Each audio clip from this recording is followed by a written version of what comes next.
Good evening. Clive Palmer has elbowed female reporters out of the way and issued a veiled threat to photographers as he arrived at federal court for a second day of grilling over the collapse of his Queensland nickel refinery. The controversial businessman claims his wife was assaulted by media outside the court and now wants special treatment. Claire Barnes is at the federal court. Claire, what did Mr Palmer's lawyers ask for?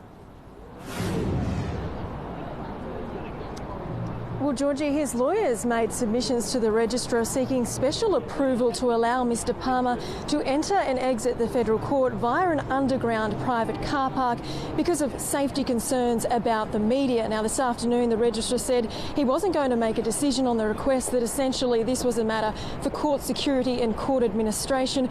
So until then, Mr Palmer will have to enter the building like everyone else through the front door. Guarded by his personal security, Clive Palmer arrived at court pushing reporters on his way in. Should you have to pay the federal government back? Then a photographer was in the firing line.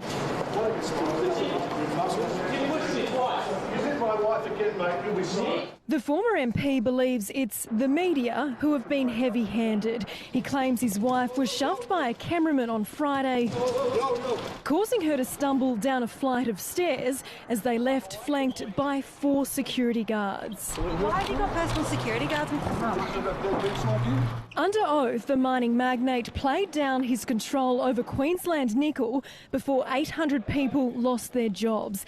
He was quizzed over emails sent under the name Terry Smith, requesting his approval for replacement parts for the Townsville plant and legal fees. Mr Palmer repeatedly told the court he was not acting with personal authority but as chair of the Joint Venture Owners Committee, and that he authorised others to use his email but couldn't remember who.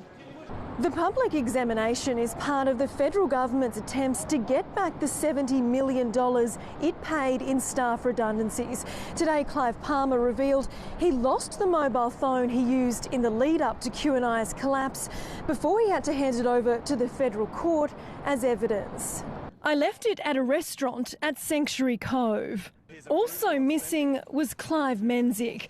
Mr Palmer says he made contact with his nephew and former managing director on the weekend, who's somewhere between Helsinki and St Petersburg, and has no plans to return to the country to face similar scrutiny. Now, the political blame game over QNI's collapse also continued today. Mr Palmer says that the state and federal governments were determined to put the Townsville refinery out of business and that the Prime Minister Malcolm Turnbull didn't step in to help when he had the chance. Now, the hearing continues on Thursday. Thank you. Claire Barnes reporting live there from the federal court.